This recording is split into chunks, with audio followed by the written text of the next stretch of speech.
Honeymoon. আমি জানি তোমার পাস্ট রিলেশনশিপ আছে। এই লকডাউন না হলে আমি বুঝতেই পারতাম না তুমি মানুষটা কিরকম। তুমি একটা ফ্রড। Enough is enough. এবার কিন্তু তোকে স্টেপটা নিতেই হবে। It's time for divorce. Divorce? দাঁড়াও, তোমার সাথে আমার কিছু কথা আছে, প্লিজ।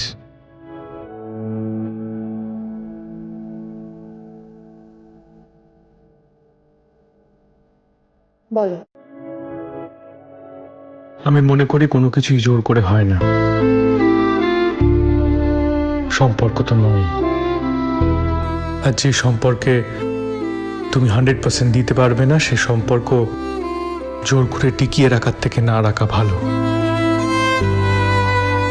আমি জানি তুমি আমার সাথে হ্যাপি নও, এই সম্পর্কটা আমাদের ওয়ার্ক করছে না।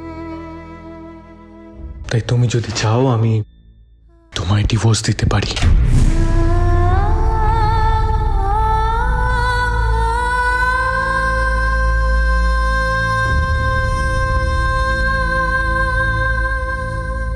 তবে এখনই সব লিগ্যাল প্রসিজিয়ার করা সম্ভব না। লকডাউন কাটা অবধি আমাদের একই জায়গায় থাকতে হবে, এখানে। তবে চিন্তা করো না, আমরা আলাদা ঘরে থাকব। আমার জন্য তোমাকে বদার হতে হবে না। আমার রান্না, আমার জামা কাপড় কাচা, আমার বাসন মাজা সব আমি নিজেই করে নেব। তোমায় কিচ্ছু করতে হবে না, তুমি ফ্রি। আর আমি চেষ্টা করব যত তাড়াতাড়ি সম্ভব এই লিগ্যাল সেপারেশনের প্রিপারেশন নেবার।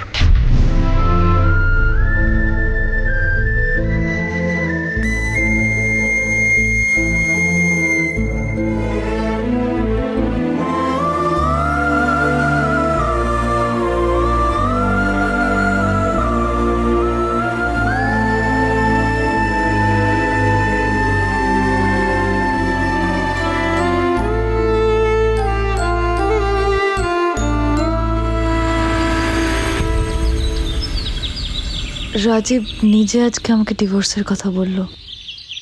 আজ থেকে আমরা সেপারেটলি থাকবো। তাহলে তো ভালোই হলো, অর্ধেক সমস্যা তো এখানেই মিটে গেল।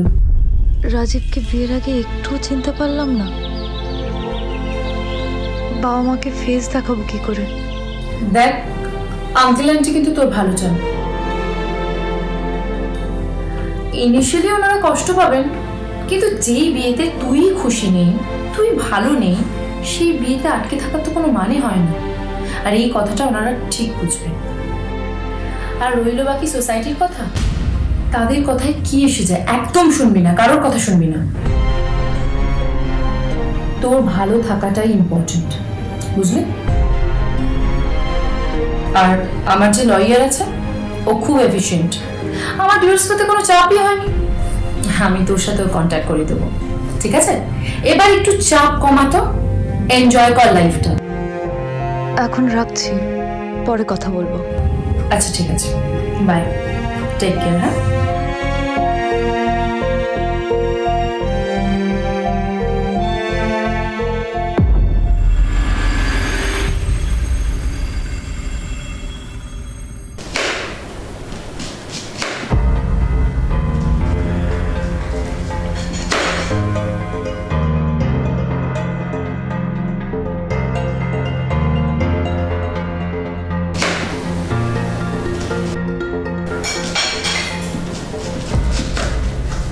দাও, আমি করে দিচ্ছি।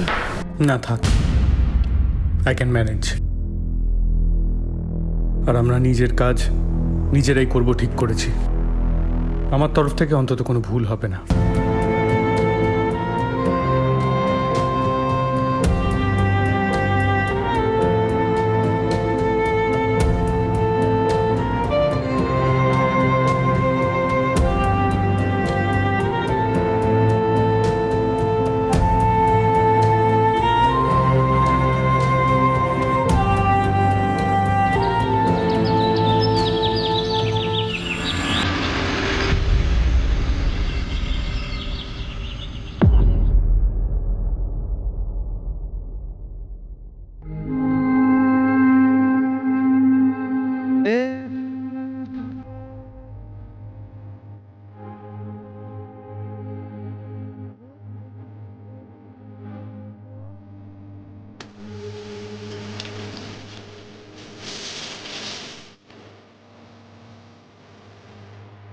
ডিভোর্স।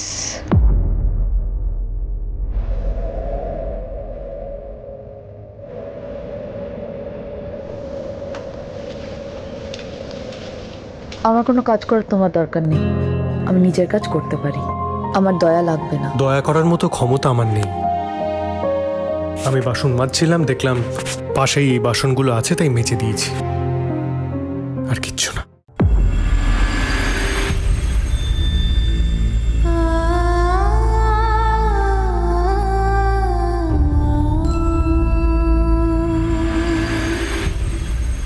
চব্বিশ ঘন্টায় রাজ্যে নতুন করে আক্রান্ত ৩৭১ জন। ২৪ ঘন্টায় ৮ জনের মৃত্যু হয়েছে করোনায়। মৃত হ্যাঁ। মধ্যে ৭ জন ও ও মাই গড, কিন্তু কি করে? Are you sure? ও তাহলে তো thank you for letting us know. হ্যাঁ ঠিক আছে ঠিক আছে, আমরা দেখছি। কি হলো? জয়ন্ত আঙ্কেল। কি হয়েছে আঙ্কেলের? তোমায় বলছিলাম না, জয়ন্ত আঙ্কেল হসপিটাল জয়েন করেছেন, ওনারই কোভিড পজিটিভ ধরা পড়েছে। সে কি বলছো তুমি? ওনার তো এখানে কেউ থাকেও না। না কেউ থাকে না, আমরাই আছি। আমাদের বৌভাতে তো যেতে পারলাম না বৌমা, আমার শরীরটা জুট ছিল না। তা আমার এখানে তোমাদের নেমন্তন্ন রইল এই উইকেন্ড। আমার ধারণা এই জায়গাটা এখন কন্টেইনমেন্ট জোন করে দেবে আমাদের, তার আগেই সব এনে ফেলতে হবে। তুমি তুমি কি একটা কাজ করতে পারবে? একটা যদি লিস্ট বানিয়ে দাও কি কি লাগবে বাড়িতে, তাহলে খুব ভালো হয়। আমি করে দিচ্ছি, দাঁড়াও। আরে বল। ঠিক আছে, আমি কল করছি তোকে। এই নাও। দাও। ঠিক আছে, ওকে, থ্যাংক ইউ। মাস্কটা নিয়ে যাও। ও হ্যাঁ হ্যাঁ, ভুলে গেছিলাম। আমি তাহলে চেঞ্জ করে একেবারে আসছি। হ্যাঁ, ও হ্যাঁ শোনো না, তুমি আমার ফোনটা রেখে দাও, কারণ ফোন থেকে ইনফেকশন ছড়াচ্ছে। আমি সাবান, স্যানিটাইজার সব রেডি রাখবো, তুমি সাবধানে যেও।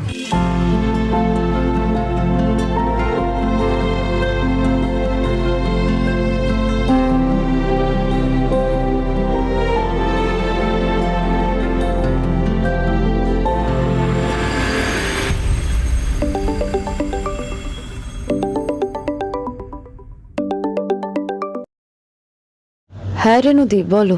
ও বৌদি, দাদাবাবু আমার জন্য যা করলো গো, আমি চিরকাল তোমাদের কেনা হই থাকবো।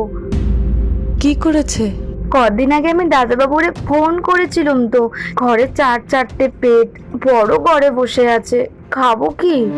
তার মধ্যে ছোট ছেলেটার এমন পেটে ব্যথা, আমি কিছু টাকা ধার চেয়েছিলাম।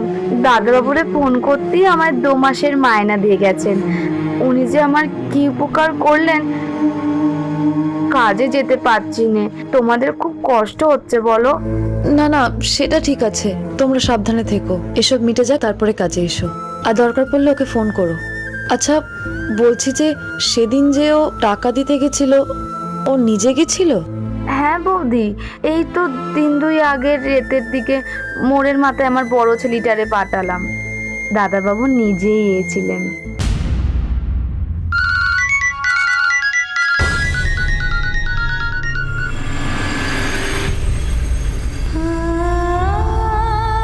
তার মানে ও রেনুদিকে টাকা দিতে গেছিল?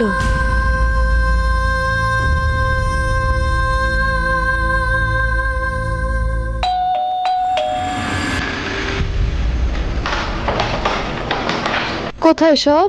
দাঁড়া দাঁড়া, এখন যেও না, ওগুলো সব বাইরে রাখা আছে, আগে স্যানিটাইজ করতে হবে। সব পেলে? হ্যাঁ, না সব তো পাইনি, তবে শুধু এসেনশিয়ালস পাওয়া যাচ্ছে, মানে তোমার চিজ, জুস এগুলো নেই। চাল, ডাল, চিকেন, ডিম এগুলো বেশি করে নিয়ে এসেছি একেবারে। কিন্তু এত কি আমাদের লাগবে? আমি একটু বেশি করে আনলাম, বুঝলে, আসলে ভাবছিলাম যারা নিডি তাদের মাঝে একটু ডিস্ট্রিবিউট করে আসবে। যারা এখন এসব কিনতে পারছে না তাদের নিশ্চয়ই খুব অসুবিধা হচ্ছে। খুব ভালো করেছো। রেনুদি ফোন করেছিল। হ্যাঁ, কি বললো? কিছু লাগবে? না, আর কিছু বলেনি, খালি বললো টাকাটা পেয়ে খুব খুশি হয়েছে। আচ্ছা আচ্ছা, রেনুদির কাছেও যাবো, বুঝলে, একটু কিছু গ্রোসারিজ দিয়ে আসি, তার সাথে কিছু টাকা। আমি চেঞ্জ করে আসছি।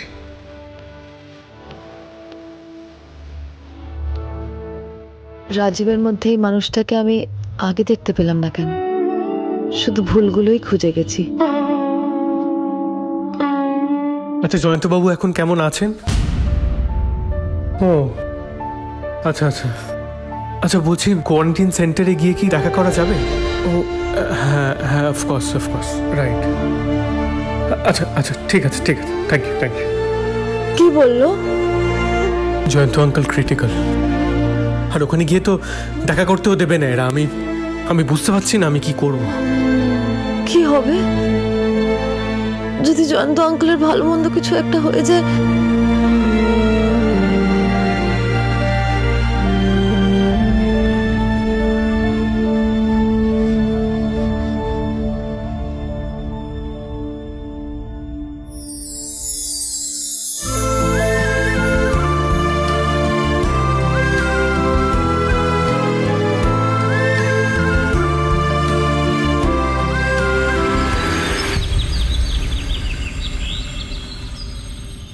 স্নেহা,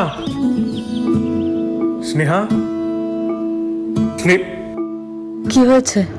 বলছি আমি একটু বেরোচ্ছি। কোথায় যাচ্ছ? ওই গ্রোসারিজ গুলো ডিস্ট্রিবিউট করে দেবো, আর ভাবছি রেণুদির সাথে দেখা করে নেবো। আমিও যাব। না না, তোমায় যেতে হবে না, রিস্ক হয়ে যাবে। কেন? তুমি তো যাচ্ছ, আমি গেলে কি রিস্ক হবে? আমার যাবার, আমার সাথে তোমার যাবার মধ্যে একটা পার্থক্য আছে, আর কিছুদিন পর আমরা আলাদা থাকবো। আমি তোমায় নিয়ে কোনো রিস্ক নিতে পারবো না। তুমি কি আমাকে প্রোটেক্ট করতে পারবে না? আমি কি কেউ নই তোমার? উত্তরটা তুমি জানো।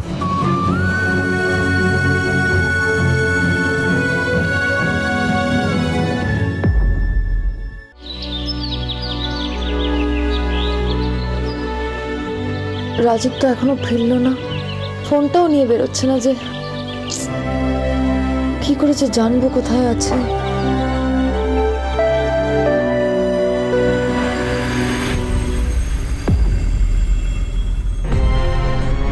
রেণুদির বাড়ি যাবে বলেছিল, একবার তাহলে রেণুদিকেই ফোন করে দেখি।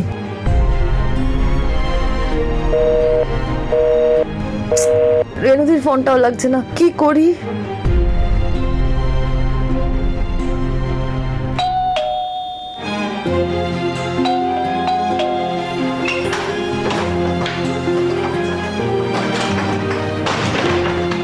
এত দেরি করলে কেন তুমি? এই সময় এতক্ষণ ধরে কেউ বাইরে থাকে? মানে আমি তো তোমায় বলেই বেরোলাম। বলে বেরোলে মানুষের টেনশন হবে না বুঝি? তোমার নিজের কোনো সেন্স নেই? তার মধ্যে ফোনটা নিয়ে যাওনি, আমি ফোনে পাচ্ছি না। একবার ব্যালকনি যাচ্ছি, একবার ঘড়ি দেখছি, ভাবছি কখন আসবে কখন আসবে। অদ্ভুত মানুষ তুমি। আর যদি এরকম করেছো তাহলে দেখবে আমি কি করি। আমি গিজার অন করে দিচ্ছি, স্নান করে নাও, আমি চা নিয়ে আসছি।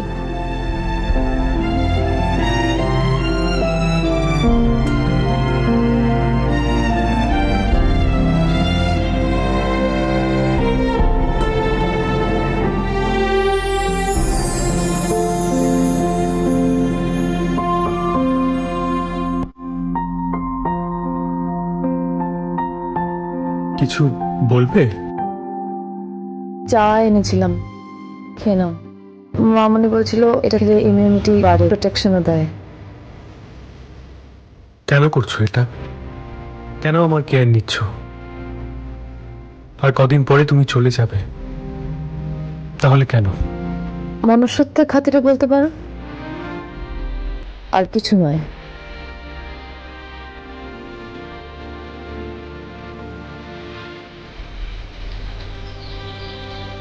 কি রে, কোনো খোঁজ খবর নিস না? কি করিস কি সারাদিন? না তেমন কিছু না। তোমরা ঠিক আছো? আমি ফোন করলাম তখন তোমরা ঠিক আছো? আর স্নেহাকে দেখ, রোজ ফোন করে, কত লক্ষ্মী মেয়ে। স্নেহা তোমায় রোজ ফোন করে? হ্যাঁ, রোজ ফোন করে। আসলে অনেক কপাল করলে এরকম বৌমা পাওয়া যায়, জানিস তো? ও না আমার বৌমা নয়, মেয়ের মতো খোঁজ রাখে। আর তোকে দেখ, ফোন টোন করিস না, কোনো খবর নিস না বাবা মার। তো দেখি শেখ, আমি জানি এই মেয়েটাই তোকে একদম ঠিক রাখবে। আমি চেষ্টা করছি তোমার বৌমার মতো হওয়ার। জানি না তোমার বৌমার মতো হতে পারবো কিনা, কিন্তু শেষ পর্যন্ত চেষ্টা করব।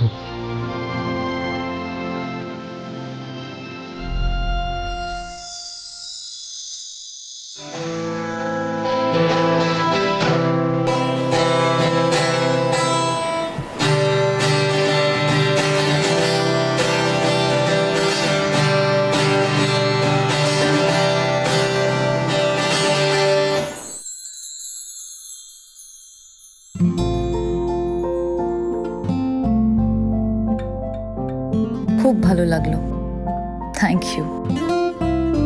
থ্যাংক ইউ আমার তোমাকে বলা উচিত। তুমি মাকে রোজ ফোন করেছো, ওদের খোঁজ খবর নিয়েছো। মামুনি তো আমারও মা, বাপি আমার বাবার মতন, আলাদা মনে করে কিছু করিনি। থ্যাঙ্কস পাওয়ার জন্য তো নয়ই। বেশ, তাহলে থ্যাঙ্কসটা নিয়ে নিলাম। একটা কথা বলবো? বলো। তুমি মানুষটা খুব ভালো। বেশ কিছু ঘটনায় দেখলাম, বুঝলাম। ভালো হয়ে আর কি লাভ বলো? কোনো ভ্যালিউ আছে ভালো হবার?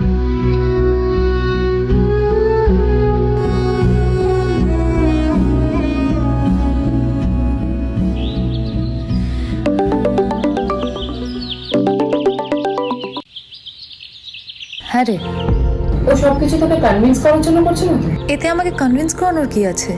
নিজের রিস্ক নিয়ে এরম কজন করে? না না, এটার পিছনে কোনো অন্য উদ্দেশ্য থাকতেই পারে না। এক সেকেন্ড, তুই তোর মাইন্ড চেঞ্জ করার কথা ভাবছিস না তো? দেখ, এত দূর এগিয়ে কিন্তু ফিরে আসার কোনো মানে হয় না। আমার মনে হয় এই ডিসিশনটা আমার একবার ভেবে দেখা উচিত। তুই কিন্তু আবার ভুল করছিস। যদি ভুল হয় তাও আমি একটা চান্স নিতে রাজি আছি, একটা লাস্ট চান্স।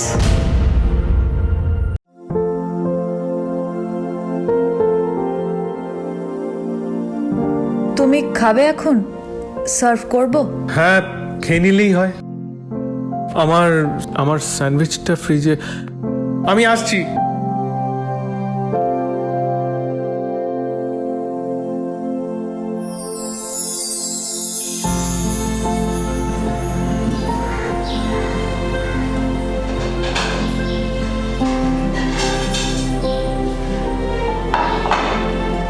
বসো।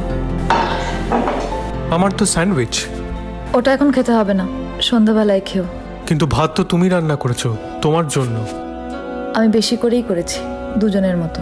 কেন? আমি তো তোমায় বলিনি। খেয়ে নাও, ঠান্ডা হয়ে যাচ্ছে।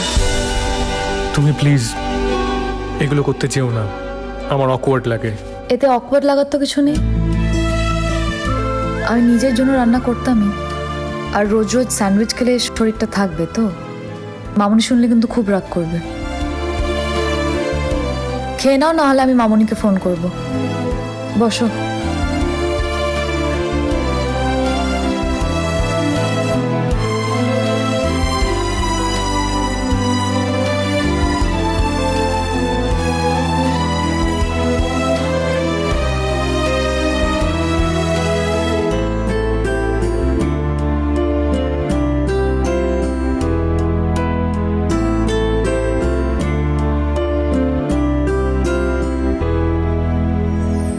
খুব ভালো হয়েছে,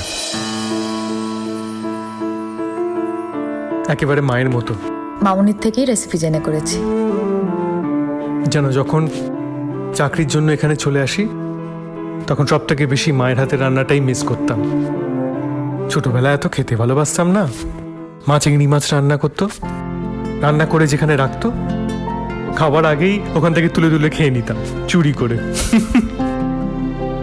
মামুনি বলছিল তুমি নাকি প্রন খেতে খুব ভালোবাসো। খুব খুব ভালোবাসি। আমাদের বাড়িতে, তোমায় তো বলেছি, বাগানে আম গাছ আর পেয়ারা গাছ হতো। আমি আর আমার তখন বেস্ট ফ্রেন্ড ভোলা, পাড়ার ছেলে, আমরা দুজনে লুকিয়ে লুকিয়ে ওই পেয়ারা গাছে উঠতাম, পেয়ারা পাড়তাম, খেতাম, সব নষ্ট করতাম। মা কি রেগে যেত। খুব দুষ্টু ছিলাম আমি। আমিও খুব দুষ্টু ছিলাম জানো, সমস্ত জিনিসপত্র ফেলতাম, ভাঙতাম। একবার ছোটবেলায় বাথরুমে ঢুকে দরজা লক করে দিয়েছি, ব্যাস আর খুলতে পারছি না। সে কি অবস্থা! তারপর সেই দরজা ভেঙে আমাকে বের করতে হয়েছিল জানো। বাবা, আর আমার তো অঙ্কে সব সময় ভয়, অঙ্ক পরীক্ষা মানেই আমার কাছে ত্রাস। কিন্তু সেই অঙ্কই এখনো আমার পেছন ছাড়লো না। আচ্ছা, আমরা তো একটা ডিল করতে পারি। যদি আমি তোমায় অঙ্কের ভয়টা কাটিয়ে দিই তাহলে তুমি আমায় রান্না শিখিয়ে দেবে। তুমি রান্না শিখে কি করবে? এরপরে আজ যাতে কেউ বলতে না পারে যে আমি রান্না পারি না, রান্না করতে গিয়ে কিচেন মেস আপ করি। আচ্ছা, আমরা তো বন্ধু হতে পারি। পারি তো।